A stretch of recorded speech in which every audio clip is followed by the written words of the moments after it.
Good afternoon. We're going to call to order the Committee of the Whole meeting for Wednesday, October 9th. Ask if anybody has a declaration of conflict. No. Any additions or changes on the agenda? No? Perfect. Motion to approve the agenda? Moved? Seconded? All in favor? Thank you. We'll move straight on into appointments and delegations. So item 3.1, David Wetter from Cornerstone Planning Group. Come on up to the table and push the button for the microphone. Yeah, if I may, just to give a bit of a background to council. Back in 2014, a design was done for the operations center. In 2017, staff and council of the day looked at that design and revised it and included a archives in the basement. Then council requested that staff proceed with a needs assessment. And now we have Cornerstone Planning Group that did that assessment for us, and we have Mr. Wetter here to do the presentation.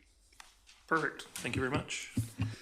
So what I'll do is, I understand you've got other things to do today as well, so I'm going to try and keep this to roughly half an hour with some questions mixed in at the time as going through the presentation, no problem. And so I'll maybe start off just giving you a very brief overview of our firm, just if many of you may not be familiar with us. We've been around for 45 years. We started in '74. We do strategic planning. We've done strategic planning for almost every kind of public sector building you can think of. We do schools, hospitals, municipal halls, libraries, police stations, fire stations. So we've covered the ground over those years. Some of the yards that we've done in Victoria, North Van, West Van, Burnaby, Grand Forks, Edmonton.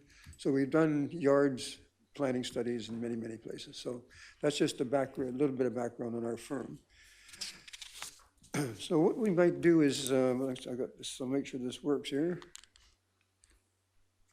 Maybe not.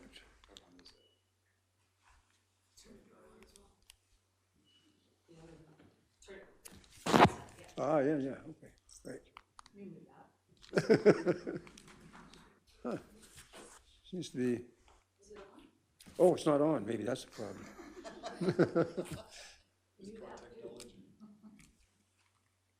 There we go. Oops. Excellent. Thank you. It's just that advances it. That's a little laser pointer. Yeah, gotcha. Okay, so.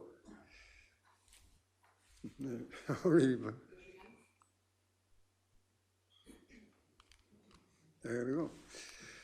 So this is the agenda for today. So I'll do a little brief introduction, and then we'll do a current state analysis, looking at what the current situation is.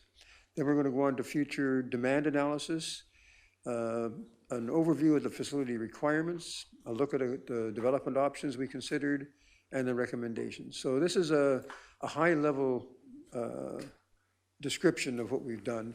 You've all had the full report, so this is sort of the key points in the full report. So the goal of the study was we're looking at a 20-year planning horizon. So we're looking at public works and park services and looking at the most appropriate facility strategy, taking into account the next 20 years, what might happen in terms of growth and change. So the approach we took was to consider the kind of activities and services that might be impacted by changes over that period, and then look at what that might mean for both equipment and people, basically, as well as for facilities. So we're now, there's a little bit of a gap there in between you can do it here, the gap in here between April and October, for a number of reasons that we don't have to go into, but that wasn't necessarily part of the study, but we're finally here today to present the final.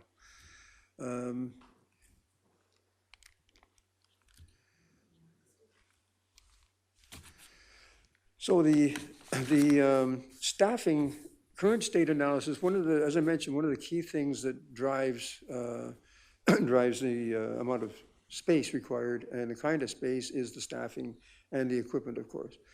The staffing, your current staffing is 9 in both cases for park staffing and public works staffing. And I think you're all familiar with the various responsibilities that they have.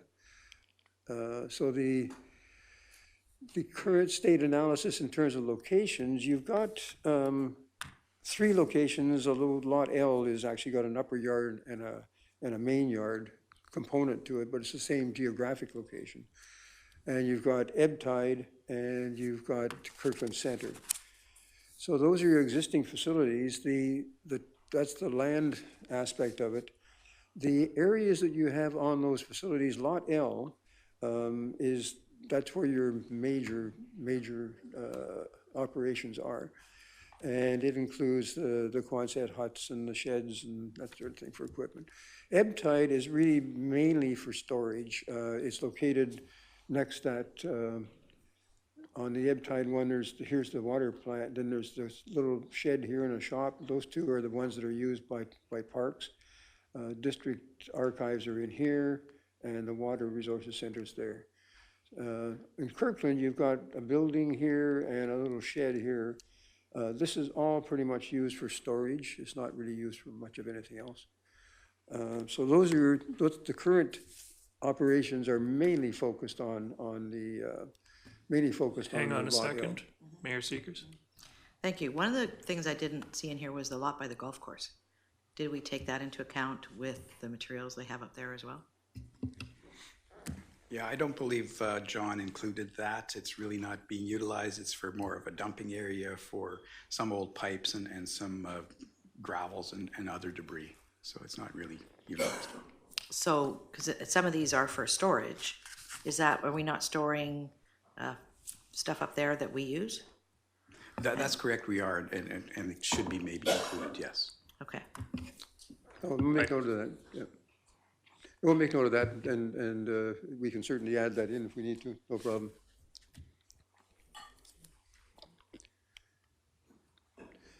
The future demand context we're looking at, usually it's population growth, demographic shifts, and in this case, you have current overcrowding in your facility. So from a future demand context for space, all of those things can impact it. Your population growth is like roughly averages 2% per year, so it's not a major driver in terms of potential demand, but your demographic shifts, as in many other communities, your over 65 component of the population is growing faster than the under 65. So that has some implications as well for the kinds of services that might be impacted.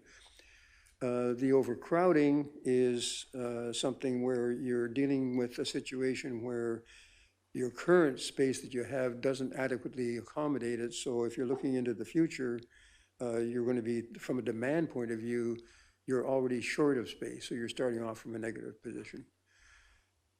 But the one we put in that we've now been dealing with more in the last probably 5 to 7 years, we've started to take into account climate change as its impact on these kinds of operations, because it does have an effect on the land and the roads and the other things in the communities. So in this case, you've got warmer temperatures. That puts strain on HVAC systems, increases drought, increases heat waves. The intensity of storms, that can lead to environmental or enclosure failure, and also erosion on the coast. Landslides, flooding, all those things affect what you do in terms of providing services. Sea level rise is also a possibility because you're on a coast here and you're in a zone that could be impacted. So it could be wetland flooding, and it could be loss of habitat for fish, birds, plants, and residents, and also the stream and bank erosion. So you've got climate change, I think, probably affects these kinds of functions within municipalities, probably in ways that other services within the municipality may not be impacted. So it's an important thing to take into consideration. So what we looked at, one of the things we looked at was what do those kinds of changes mean in terms of staff? And we've also dealt with equipment, but I'm not going to go through a list of equipment at this point. You've got that in the report. But the staffing is an important one because what we looked at was here's your current headquarter count here. And we're projecting the future not the headquarters, the current head count, 55. We're projecting total 69. Of that, we're saying staff at the new facility would be 29. And there's a couple of things in here which you'll notice. We've got IT as being 2 people in the new facility.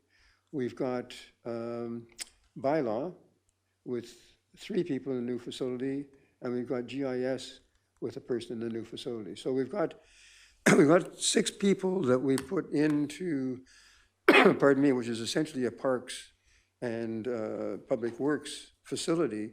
The reason for doing that was we thought it would be a good idea to think about, you have to allow for future growth when you're looking at 20 years. So what we thought was we build in the future growth into the requirements and then use those spaces that are growth spaces to offload some of the current overcrowding that you currently have in the municipal hall. So essentially it's a temporary measure to try and relieve some of the pressure, but it assumes that at some point you're going to have to figure out what you're doing with the municipal hall. So, assumedly, if you went ahead and were able to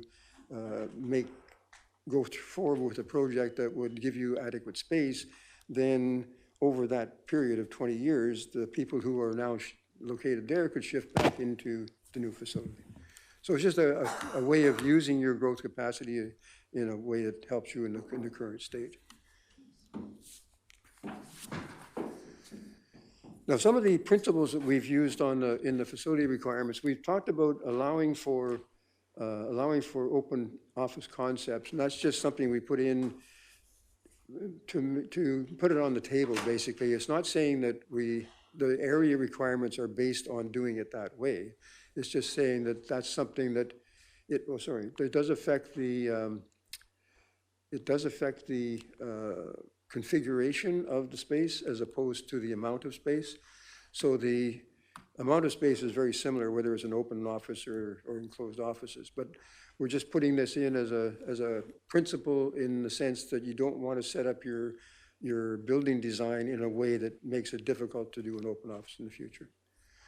The other thing that's important, I think, from a facilities point of view is the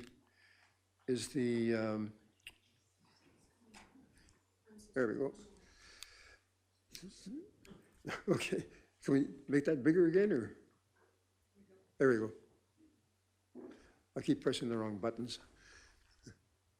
Okay, so the other one is the departmental fragmentation, which is something that's happening now to some degree, which is not, functionally it's not a good idea because it reduces efficiencies and communication. So you want to try and minimize the amount of fragmentation that you have. The other one is using shared spaces, facilitating the use of shared spaces. So things like support spaces and meeting rooms are good examples of where you can have people will share the use of those, which means you're getting the maximum benefit. And that one is something that you, and the articulating the flexibility of the requirements.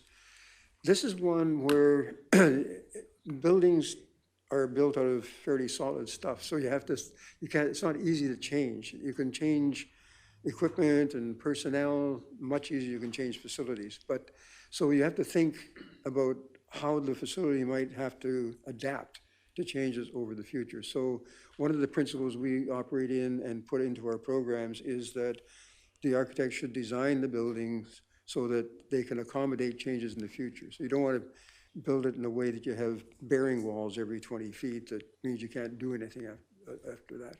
So it's just something we build into the requirements. And the other one is the post-disaster building planning. We come across this in a number of situations where you have to recognize that the public works in particular and parks to a degree have a role in disasters, and they have to be able to get out and help clear things, get roads open, that sort of thing. So it's something that is quite critical in terms of being able to operate in an emergency capacity. So that's another factor that we thought was a principle we should keep in mind when making the requirements. Now, the site requirements, you're figuring out what you need in terms of office space.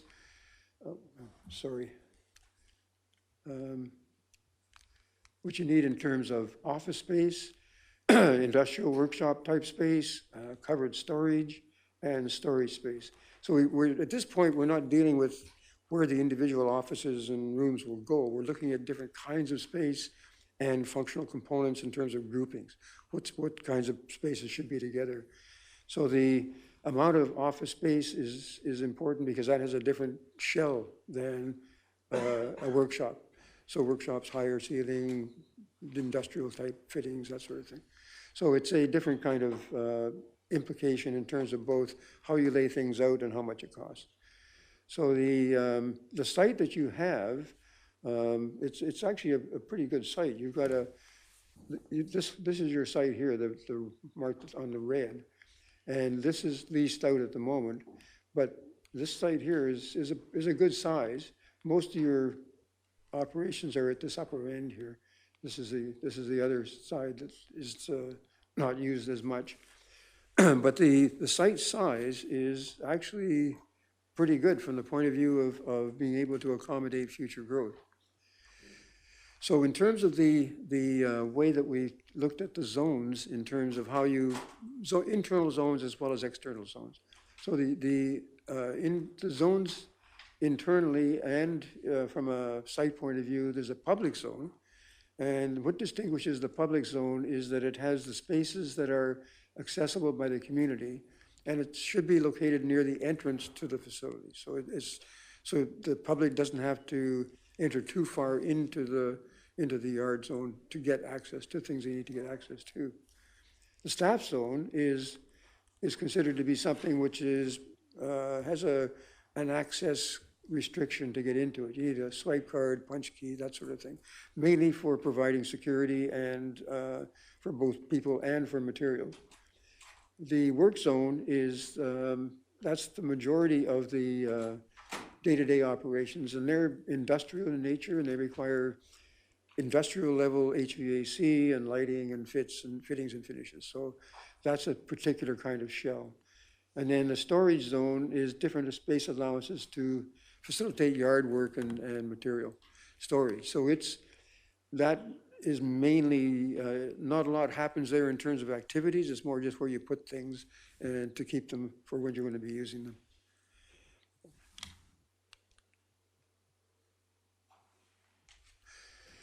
So what we did in this one, as we do in others, is we take those physical requirements and we diagram it into something called a relationship diagram. It's not a floor plan. It's just intended to illustrate the amount of space associated with that kind of space. So workstations, meeting rooms, the offices and business center, archives, locker room, laundry room. So that's all staff areas, the blue. The public areas we show it as an area in the diagram which has a public entrance, a vestibule, and the information area. So it's the reception and work area. It tacks onto that, and we have the reception work area. A little symbol here just means you can view the vestibule from that area. To get from the public zone into the staff zone, that little circle with a line through it is just basically saying it's a control point. And the other entrance is a staff entrance. And the way we're showing the diagram, we're saying that it would be optimal if the staff entrance led to a staff route, which connects into the staff area as well as into the work area. So these two zones are connected with an internal circulation, but they're distinct. I mean, you take this kind of facility relationships and then apply the same logic to a site, you're looking at the overall site. You'd have office space with some kind of a public component to it, and all your workshop and garage and your yard space outside and your cold storage. But this area, that dotted line we're showing there, is basically saying this area has to be secured. So your site entrances here and here, ideally you'd have a site entrance which allows you to set up one as an entry and one as an exit if you want, or you have at least got two ways of getting in and out of the site. So those diagrams are essentially set up to provide that kind of functional information for doing either site test or layouts of a building. So it's just, there's other material in the design guidelines that follow that up, but that's sort of a quick overview of the kind of relationships that we're talking about. So taking those relationships and those requirements, we looked at a couple of different options on how you might develop the site to accommodate the projected requirements for the 20 years. So this one here, oops, you slip it again, thanks. So this one here is the retaining the existing structures. So we said we'll try one where we keep the existing structures where they are now, and you have a new structure here, and you have the public zone with public parking here in front of this area here, and you've got an entrance here and an entrance here. So we've achieved the two entrances, and you've got a public zone, and you've got a way of splitting it up in the way we talked about, where staff have access to these areas and public has access to these areas. But to get from this area to this area, you have to go through some kind of a control point. So this one it works fine, but we tried out another one where we said, okay, let's assume that we try and get these functions, which are the storage functions, into something in closer proximity to the new facility. The reason for doing that is there's a fair amount of travel time between workshops and storage. So it's something that you want to try and ideally minimize the amount of time it takes to get from here to here. So it just makes it more efficient. The other thing about this one is that we are able to create new space here, and it means you don't have to renovate these spaces here. And so you're getting ultimately a better quality storage area. This one also has an advantage in the sense that the public zone has a zone that comes in and connects to the office area and the public access. But you also have the ability to have a separate operations entrance that allows you to go right through the site. And it means that this is this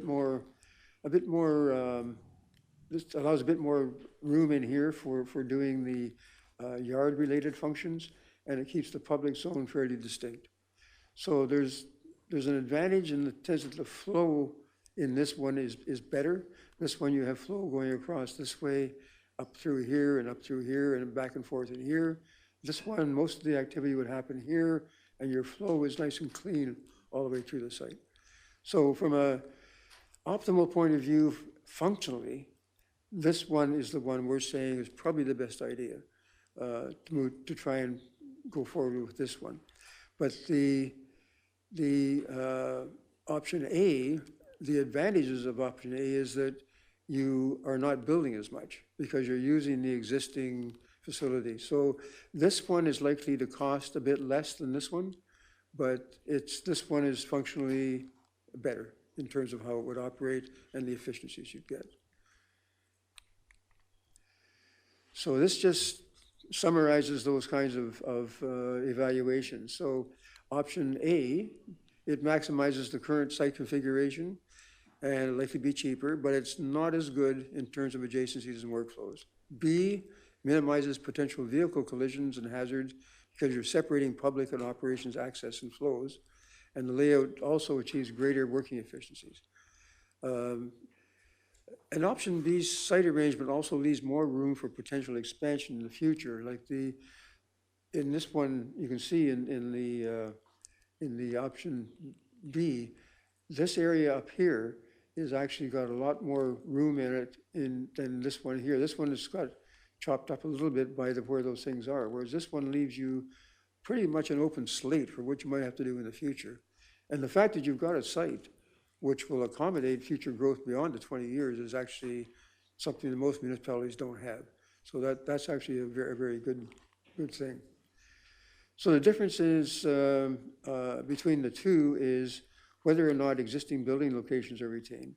And assuming the funds are available, our recommendation would be you go with the B. So that's the presentation in a nutshell. So I'm certainly open for any kinds of questions. Thank you very much. I'm sure there are questions to be had. I'm going to ask the first one, though. Was there any particular consideration given for accessing the site off of Dusty Road versus off of Allen Road? Like both options show it being accessed off Dusty. We didn't go into any detail in terms of which road access would be most appropriate. We were just looking at feasible roads that could connect. But the relative advantages and disadvantages of those two, we didn't go into, no. Okay, thank you. Questions? Councillor McLean? This may be a question more for staff, but I'll let you determine who's best to answer sure. it. All right. Could you explain more of the need for public access to this building? I understand it if we put bylaw there, but I'm just struggling to understand how the public would interact with public works and parks. I'll start that off, and I'll let Darwin finish off a bit more if you like. But my understanding is that there are people who do come to the yard for various reasons. It's not a lot. It's not a huge number of people getting permits and that kind of thing. But there are situations where you need services associated with events. You need services associated with other kinds of activities, and also questions about scheduling of things or some kind of request to do something that involves roads or parks that you might want to do something in, and you have to make some appointment to make sure that's okay. So that was my understanding was. That's correct. We do get traffic going in there at this point.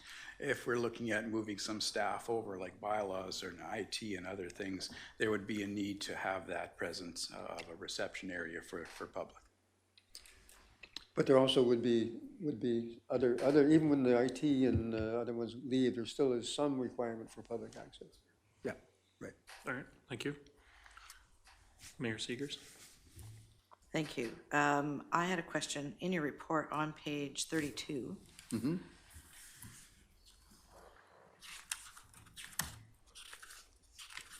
Yep.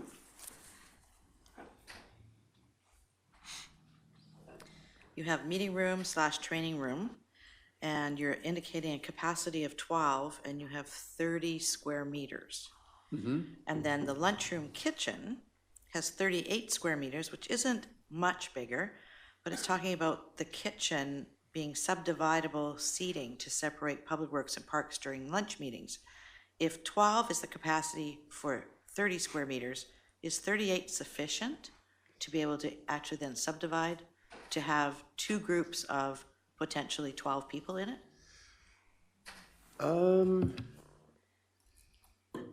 Yeah, I think so. Let me see. You're talking about these ones right here. The meeting room here, capacity Yes. 12, and the lunchroom and kitchen. Yes. Right. So if it's, my assumption was that the estimates were based on these two rooms being connected. So that you're essentially saying that the kitchen is and subdividable seating area to separate public works during the luncheons. I'm assuming that the idea here was to try and set it up so the meeting room, training room, and the luncheon kitchen would be contiguous, so that you could then open up the two spaces. Okay, so it's one big space that you could then separate into two separate rooms. Exactly. Yeah. Okay. Yeah. I read it that the training room was 30 square meters and it held 12 people. And then we had a room that was 38 square meters, which would be then divided in half for two small meeting rooms. And I didn't see how you get enough No, you're people right. in those two small Yeah, meeting it's rooms. badly worded, you're right. Yeah. Okay. I think this is a similar configuration to the last time the Public Works facility was presented, right? In that the one room can be split in half for Yeah. two separate functions. Yeah. Anybody else? Councillor McLean? So given that we did have a design for this in 2017, are you aware of the major changes between what is proposed here and what was proposed in that previous design? We didn't get down to the level of design in here. Okay. This is basically like looking at mapping out how much space you'd need at ground level to accommodate these things and roughly how the building would be organized. But it's not to the level of a design. So we didn't even compare it to the other one because we're not at that level of detail yet in terms of how it would be laid out. Okay. Did you have a follow-up? Yeah, I believe, Darwin, you did do a comparison of the space. Maybe you could just share that. That's correct. The 2017 design had a basement of 1,829 square feet, a main floor of 8,809 square feet, and a mezzanine of 473 square feet, for a total of 11,111 square feet. That equates to about 1,032 square meters. I believe the structure that we're looking at now has about 974 square meters. It's in roughly the same size. Okay. Councillor Lamb, did I see you? I just, my review of this, I mean, it looks like it's been very thorough and we're looking to the future. 20-year term is probably a pretty good, timeline. So that's good. Thank you very much. Mayor Seegers?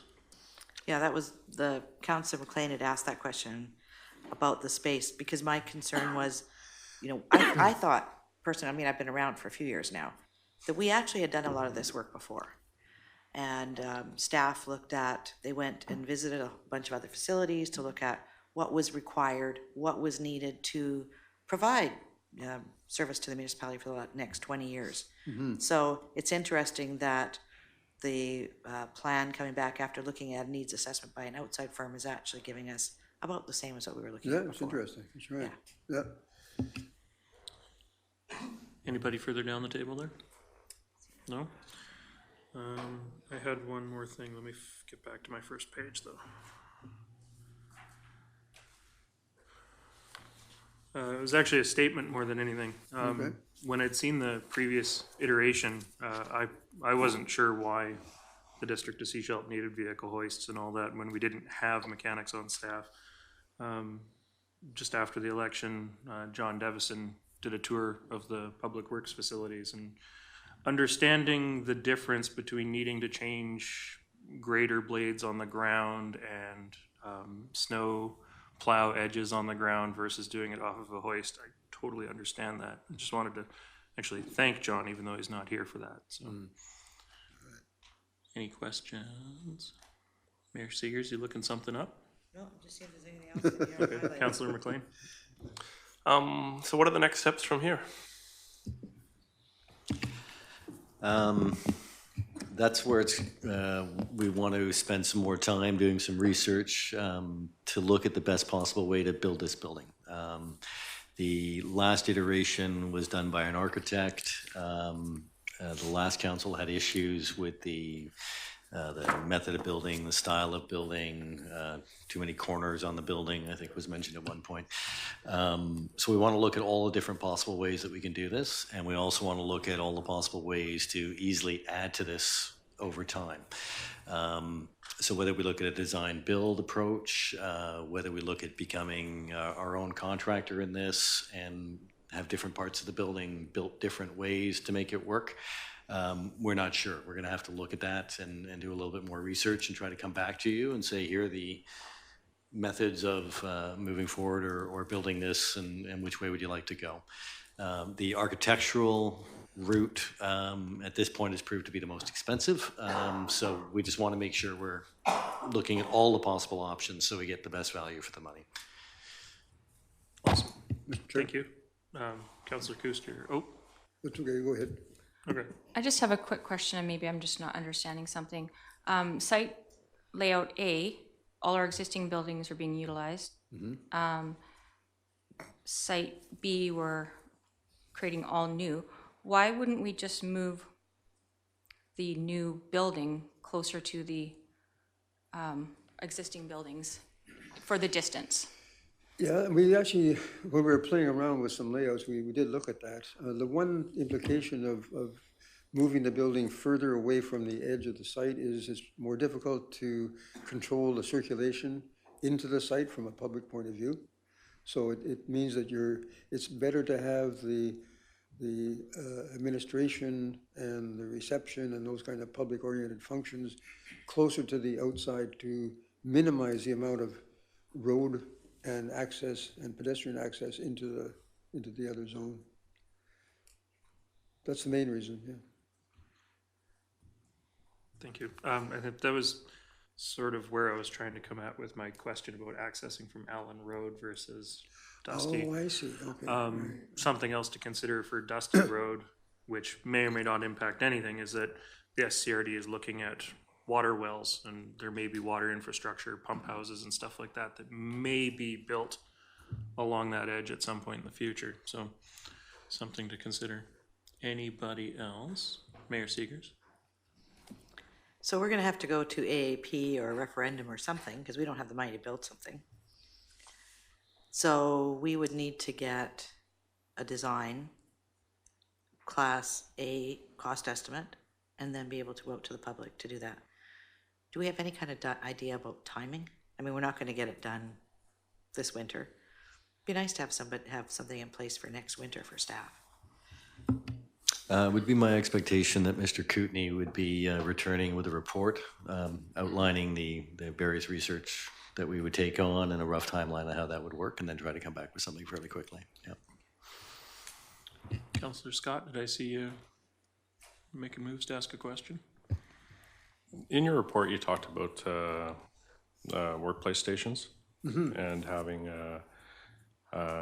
just a communal workplace station. Have you guys followed through on any of that to see How it works? how it works out? Yeah, there's on a number of the yards that we've worked on, the more traditional private offices and split up spaces tended to be the norm. And on more recently, over the last, say, 10 years, it's gradually shifting more to not totally open office, because that doesn't work either. You need to have some enclosed spaces and some offices for conversations that have to be private, or for talking on the phone a lot, or whatever it might be. So there's a need for some separation. The drop-down stations where people can drop in from various locations and have access to computer feed and that sort of thing is really good. So the long and short answer to the question is it's a configuration that seems to be gaining more purchase with groups in terms of how you lay out the office space to make it as functional as possible. But it's something that you probably want to set up the design so that you can evolve into that, so that you can start off perhaps with more enclosures than you had before, or than about the same amount of enclosure you have now, and then shift it more into the open without having to tear the place apart. Okay, thank you. I caution that concept.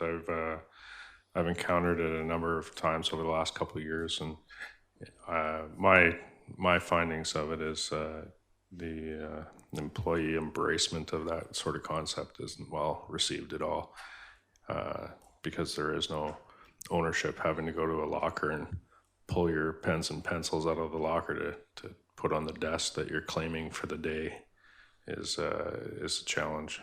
So, Yeah. All right. Anybody else? Last chance? No? All right. Just have one more comment. For sure. Some of the stuff that Andrew was raising in terms of next steps too, that there's something that we've done in some of these projects at this stage of the process where, as the mayor was pointing out, you have to go back and get some kind of a more solid base for costing to go out to the community with some kind of feasibility study. And if you go through the route of architectural design, getting a Class A cost estimate, all of that takes a fair amount of time and costs a fair amount of money to do that. What we've suggested and done in a number of cases is rather than going to a detailed design, you go to a detailed program. And a detailed program is enough to give you basically probably a class C or B, which gives you a close enough amount of money to be able to go forward publicly, knowing that you're not going to be out by, a huge amount in terms of the overall amounts. And also, sometimes that's combined with taking the detailed facilities program and then going to an architect to actually do a design and get the Class A. But you have the option of going forward with a Class B or C, with the information done at a detailed program level. And that takes less time and less money to do. That's just an option. Okay. Thank you very much. I look forward to this coming back quickly to get our staff into proper spaces. Well, thanks very much. We enjoyed the work, and all the best. Good luck. Okay.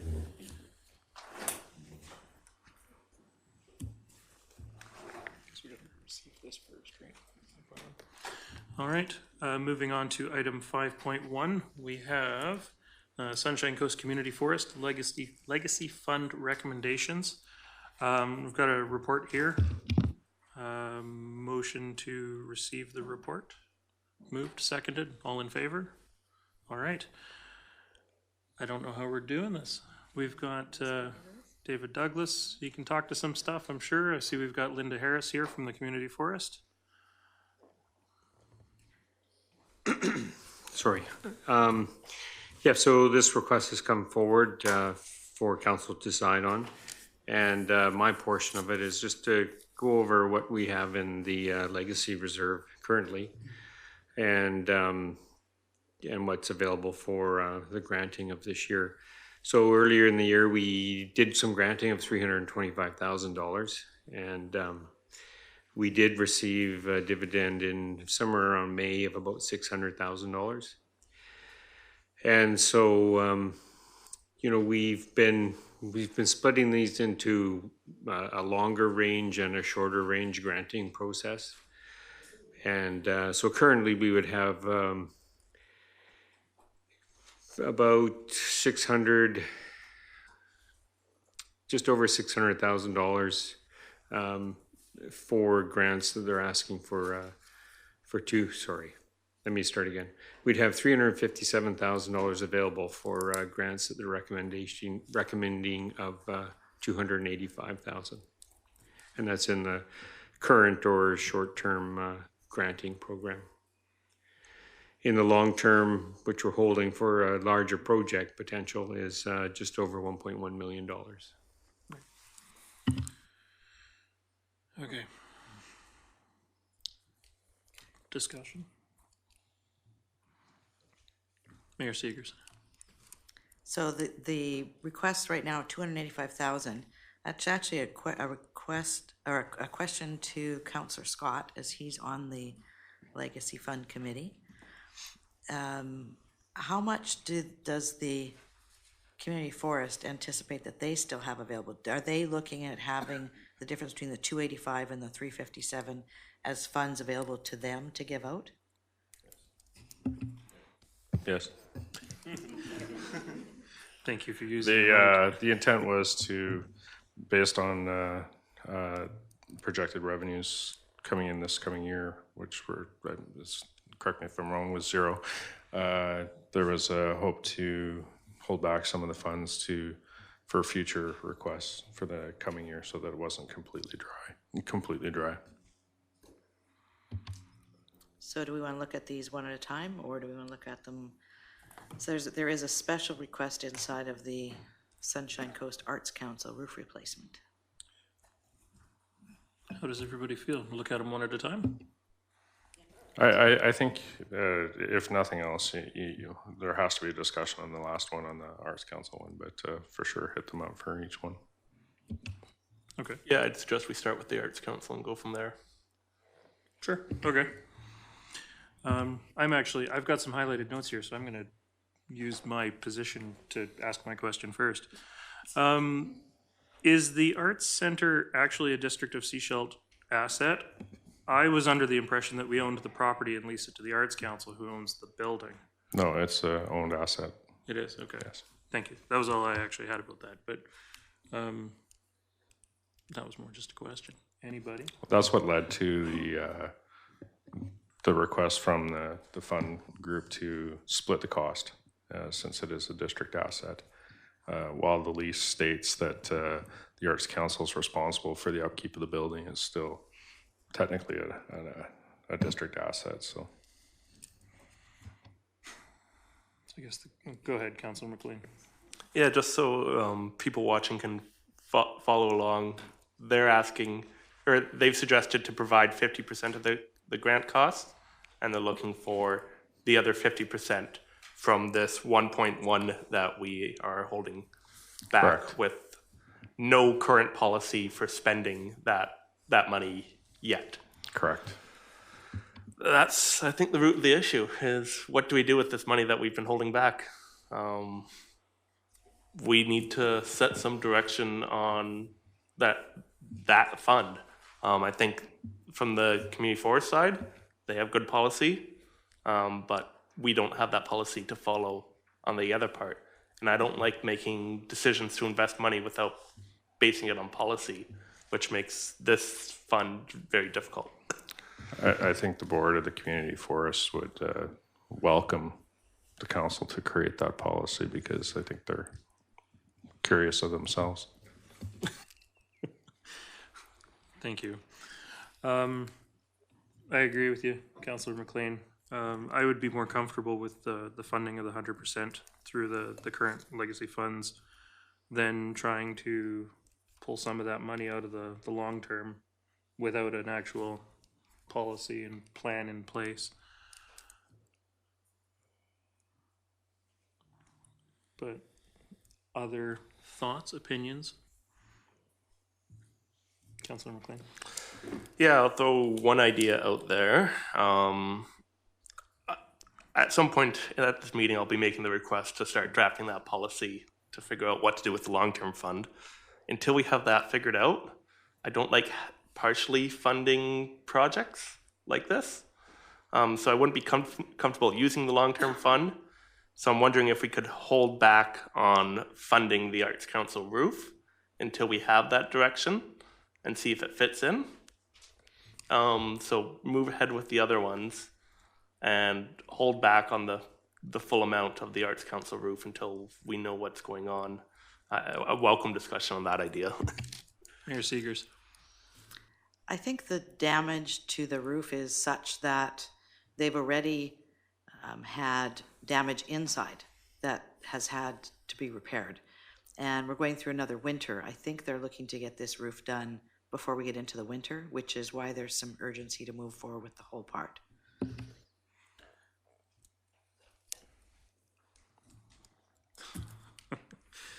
Yeah, okay. Anybody else have anything to say? Councillor Lamb? Not this time? Before the election and before I was sitting on this side of the table, I was of the opinion that the long-term legacy fund, the now $1.1 million, was being held and put aside in order to fund a large project for the benefit of the entire community. I'm a little worried about the idea of dipping into it here and there as we need to. And I would not support taking out of that fund for a roof at this time. Councillor Scott? I think when you look at the other distributions here, where the legacy fund has agreed to the Roberts Creek one, that building is owned by that association. And the group took a look at this request and saw that there was a definite need and a benefit to the community to support the Arts Council. Where it became a challenge was the fact that they don't own the building.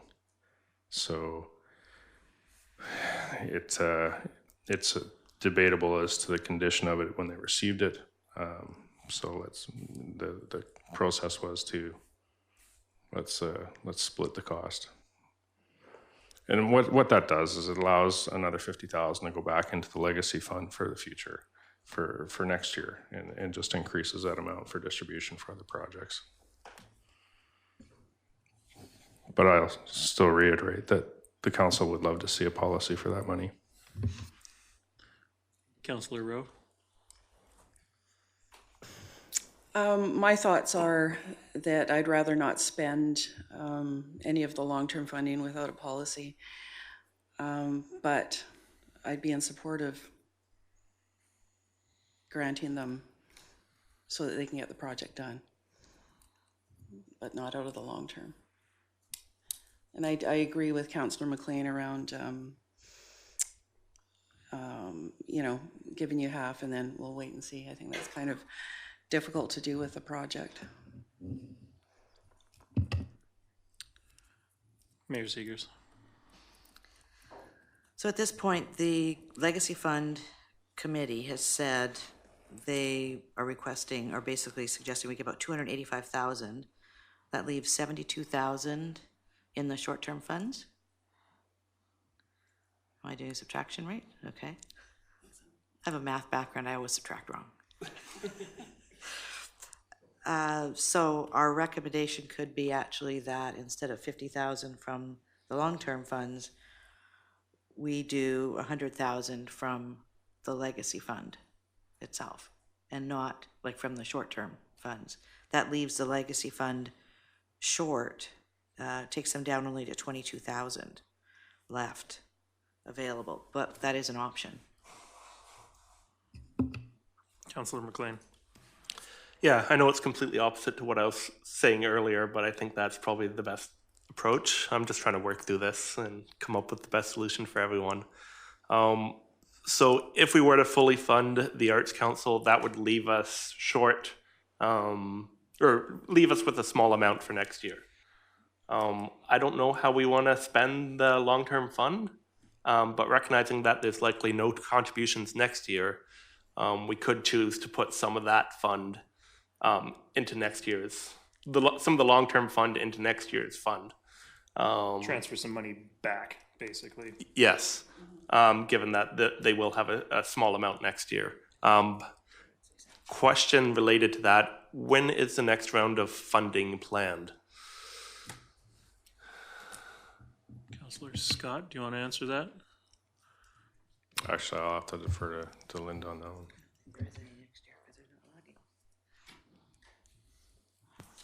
The committee's plan going forward was to have applications be received every year by May 1st as a standard policy. Okay, so we need to get something figured out probably 2 months before May to give people the time to put in applications that are suitable to the funds available if we were to go that route. Okay, Mayor Segers. Have we had our forest stewardship plan approved yet? We have not. We are still going through negotiations on that. So that means there's no logging happening, so no additional funds coming in. Thank you. Director Douglas.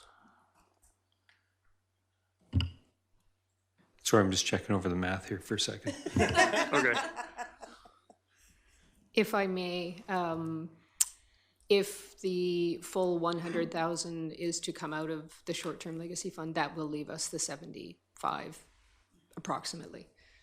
If you guys were agreed to the 50,000 coming out of the long-term, that would give us 125 for next year. Okay, and that's where you were working on your math there. Yeah, that was my math. Okay, thank you. Not totally clear in reading this for sure, so thank you for that clarification. I'm going to be crazy and put forward a recommendation that we approve it as presented with the funds to come out of the short-term legacy fund. Anybody to second that? Seconded. Discussion. Can you clarify? Yeah, that wasn't clear. Oh, wasn't it? I'm sorry. 100% of the funds from the short-term fund. Yes, that the Sunshine Coast Arts Council roof replacement, the $100,000, be funded 100% from the legacy fund now, like the current year. Any other discussion on that? No? All in favor? Opposed? Do you want that recorded, Councillor Scott? Okay. The other three, the Pender Harbor Health Center, handicap accessible van, $40,000. Roberts Creek Community Association roof replacement, $100,000. And the Rotary Club of the Sunshine Coast automated external defibrillator installations, $35,000. Any discussions around those three? Mayor Seegers. Thank you. I attended the election forum last night at Roberts Creek. And outside the hall, they actually have a, one of those sign or whatever, showing how much they've, the thermometer things, showing how much they've raised. And they are looking for 100,000. They indicate they've raised 90,000 now already. So I read in here that if we grant this to them and they don't need it for that, they will use it for other items. What types of items would they be using them for? I believe your, the package that you have there in their application states a couple of other projects. There's insulation, there was some external upgrades as well. Councillor Scott? So the initial ask on this was to redo the siding on the building. The committee took a look at it, knowing that they also had to do a roof. And the committee decided that to suggest to them that we switch more to the roof because it was more urgent than dealing with the siding. So they kind of switched gears on that and did the application on the roofing. So the other funding that they're looking for is to finish off the insulation and the siding part of it. Mayor Seegers. There's a clarification. I mean, I understand they would use it for others. Is the committee okay with them using the funds, if they don't need them for the roof, for the other improvements that they're looking at doing?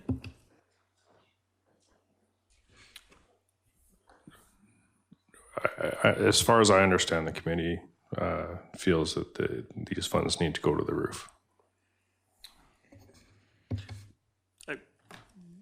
Chair, just to note, Mike? it says replacing insulation and installing an HVAC system was the other piece. Oh, thank you. HVAC system was also included in that. I was just reading off the titles when I read them, so my apologies.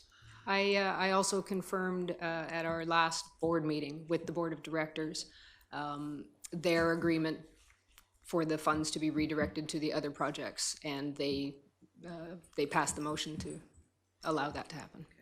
And I was going to mention that because I was actually at that meeting. You had to go to Vancouver early that day, so. Other comments? No? Nobody? Councillor McLean? No? You sure? Yeah. All right. I'll make a recommendation. Mayor Seegers? I'll recommend that we approve the other three as presented. Pender Harbor Health Center handicap accessible van for 40,000, Roberts Creek Community Association roof replacement for 100,000, and Rotary Club of the Sunshine Coast automated external defibrillator installations, 35,000. Just before we go forward on that, though, I will point out there is also a final $10,000 for the CAIA. Right. Yes, I'll add that in as well. All right, a seconder? Seconded. Any other discussion on that? Councillor McLean? I'll just say my piece quickly. Really excited for these other two projects. The Pender Harbor Health Center really has their stuff together, and I think they're going to make really good use of this van. They have great community programs. It's more than just a medical clinic, so they're very well connected.